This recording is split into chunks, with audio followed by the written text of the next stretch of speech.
Hey, you guys. So I clearly felt like going live and doing a bit of a noodle share like the good old days. I want to talk about,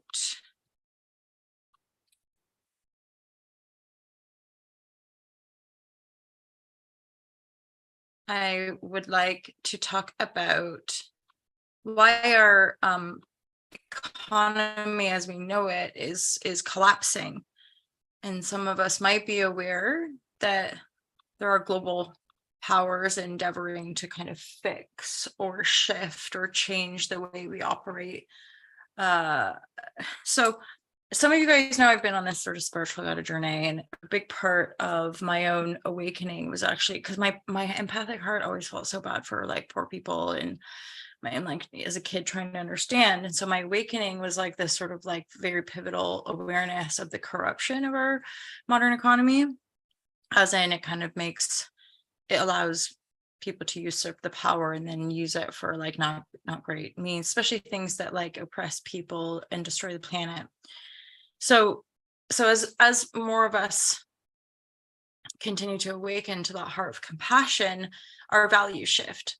So, like myself and lots of other people, there's a sense of minimalism. There's a sense of not wanting to buy things new, as in just reuse, recycle, right? Like stop enslaving people to feed a shitty economy, which has us enslaved as well, to just keep buying on these sort of endless conveyor belts of consumption. And that consumption is killing us, but it's then oppressing people in different parts of the world. So the kind of backbone and layers of this economy is distorted and oppressive. And the way I see it at this point, it's not serving the most powerful, it's not serving the dominant poor either. Like it's just sort of imploding and collapsing, and has been for years and years.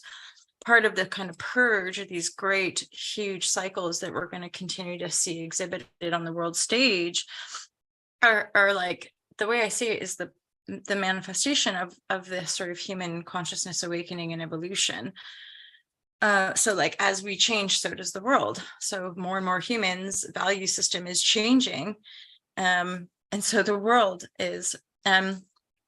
One of the kind of like shadows or dark side that I think we're witnessing and might well continue to witness, and so need to hold space for, is this sort of grasping power, control, people with a great deal of power, and that power is an egoic identification connected to that old system. So the more a human being's ego or sense of self, that's all it is, right? Sense of self is attached to the external, my job, my money, my status, I'm important. Potentially, the more difficult this transition is going to be. The more inner work we can do, the more grounded we can be, the more present we can be, the more we can let go of those false identifications of self, especially those that are attached to that false economy or false system. It will be a little bit softer, easier, only because you've already been doing this inner work, this shadow work, and have already disengaged your attachment to said collapsing economy, right? So part of it, I'm like, in my awareness, I sort of think of it as like a big evolutionary leap. And this evolutionary leap, the biofeedback loop on the manifestation level, is these increasing war cycles and cray awareness in our mind of just the chaos and corruption of things, which then stimulating again our own personal awakening, and it's the awakening of the world. So this is sort of connected to the Aquarian age, and I endeavor not to be too idealistic, but I am. I love. So part of this natural evolution and expansive consciousness and shifting of values is the fact that we inherently start to uncover and or discover and or remember the power inherent of our beingness. And that's that quote from the Bible about the truth shall set you free. So the real truth of our eternal nature and economy, like that's the true value of an economy, is the species that created it. So we're the value, not the external representation of that symbol, right? So once we reintegrate that, once we remember that as a species, that then can offer us the freedom that we're seeking, because then we vibrate the freedom, and the guidance and the spirit of earth shows us how to live, right? So there's a shift of like seeking money, seeking control through force, and or a corruption of your power, which would be lying, deceiving, stealing, cheating, and having really bad intentions. And then through that acknowledgement of the wisdom of the heart, connected to the freedom of your mind, that's what offers discernment. And discernment to me is a form, like I was hearing Rasa Lila Timothy talk about this, of like, we all need judgment, and it's true. And I talk about judgment, the block to bliss, but what I'm talking to particularly through the raising of our consciousness, there's like anger, resistance, resentment, jealousy, whatever, low pride, defensiveness, even like courage, or like there's like just these energies on an emotional level that are not as high vibratory. They're not like, there is just such a distinct difference between perceiving and or judging through the eyes of love and compassion versus perceiving and judging through the eyes of fear and separation. That person, right? Like that's what grievance is. And I'm sure we've all got plenty of these grievances that we're working through to heal our heart, right? So, and in A Course in Miracles, grievance or what have you is just these little loops that are sticky in our heart, where we're like blaming and attacking somebody, or anything that's just, and again, that's a stagnation or a blockage or a limitation of our own heart's radiance, right? And like the energies that we'd be emitting through the heart. So okay, let's kick on with these notes. So okay, so another layer of, and again, you guys know we've talked about this plenty in our chat over the years. So what's going to end up coming in, and this could take decades, maybe even hundreds of years, I don't know, but we're going to ground in new values, and there's going to be a rising of a circular resource-based economy. And this is not like controlled by one human or even a group of people. This is just like a natural evolution of our consciousness, which is what's going to end up just making most sense, right? Yeah. So there's like a merging of, and it's like our remembrance as a humanity, or salvation, whatever word you want to use. But like once we're grounded in the heart, open to the cosmic wisdom, then we become that sort of evolved regenesis, where we are that conduit between the cosmic intelligence and the earth's rhythm, so that we can live in a greater cosmic harmony with this planet and our own beingness, right, as this quite extraordinary little species.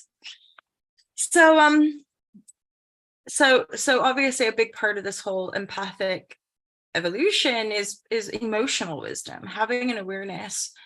And I'm because I speak to this, and my book is about shadow work essentially. So it's like kind of teaching you from my own intuitive perspective of how to hold space for yourself when you're dealing with big duties emotion. But I think also we're going to have to continue to noodle out and or have open-hearted and open-minded conversation about what the emotional body really is, because to me, like the emotion are like densities, especially painful ones, right? And that we all carry these memories, but if we don't let ourselves process emotion, and especially from the light of our awareness. So if people are attacking us when we're emotional, or if people are judging us, or if people don't know how to hold space, that can often be quite re-traumatizing when you're in this process. However, my greatest hope would be that as more and more people with big audiences and with reputable doctorates or what have you, and of course like evidence-based careers, it's like then we can prove and continue to show one another that doing this emotional work, that moving our bodies, that eating more holistically, that having more equanimous reciprocal relationships, etc., like this is all part of our functional healing and well-being as a species on this planet, right? And then that's all part and parcel of the shifting paradigm, the shifting value system. Yeah, and then that's the quantum evolution, old power. So just being aware that we're now in this phase of like old powers grasping for control, the meek, as it were, so those that are in this discernment journey of heart-centered awareness. That's the evolving aspect, because there's, from that unity perspective, there is no desire for control, because you generally want other people to be joyful and happy and fruitful because they are you, kind of thing. So the new leadership, as it were, will be just radically different, right? And ideally more holistic, to continue to enhance and educate this species, again, on connection to the earth, which I just think it's happening all over. We just don't see it until we wake up to it, kind of thing, right? Yeah, and I spoke to that already. So it's only those that are really, really heavily attached to their status, the amount of money, the amount of whatever, like, I'm so important, except like, and this is the truth of it's a Yoda quote of like, you must learn to let go of everything you fear to lose, because on a kind of soulful spiritual level, you are not those things. And so it's the fact of, when we lose our home, or when we lose our businesses, or when suddenly we're not making as much money, or when that person leaves us, or et cetera, it's that process, right, of dealing with the gap of all of the, again, attachments that aren't true to our soul's evolution, and or might not be true to our own heart's harmony, right? So and then I have this little note, which I feel is almost just like a side noodle. So the pain and resistance, and I'm starting to realize it's like resisting the pain is what creates suffering, rather than allowing the pain to be here. I was like legit in a bit of a process last night and this morning. And as soon as I could relinquish the story, the suffering was just this little pain that I could embody and hold and process. But if I'm resisting, or be like, oh no, don't, or shaming, or could be worse, but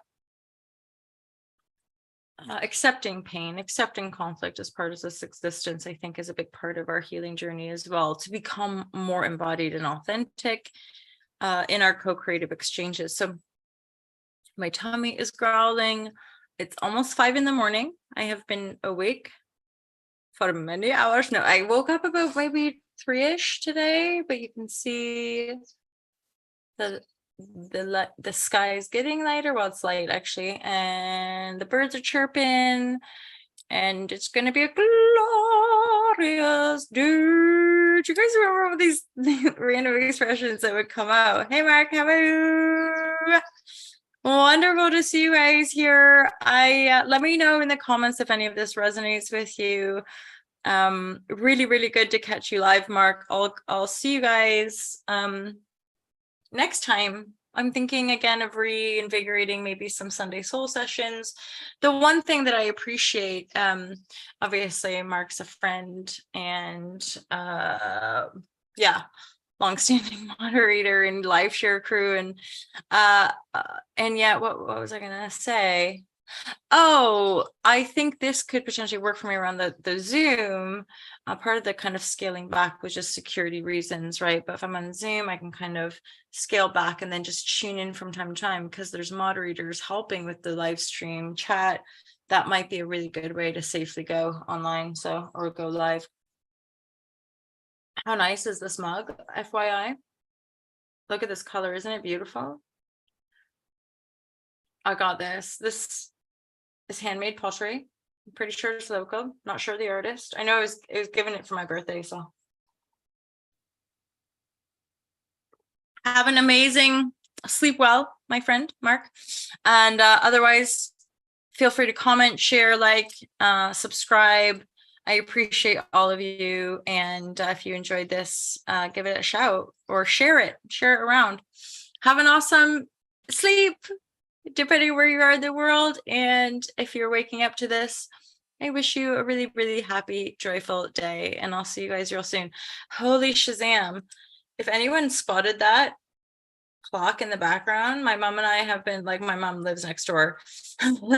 So my mom and I have been trying to fix that clock. It just doesn't seem to want to set. And I'm realizing, I do apologize if anyone has spotted that in the background. It's one of those things that once you spot it, once you spot, you can't stop seeing the flash.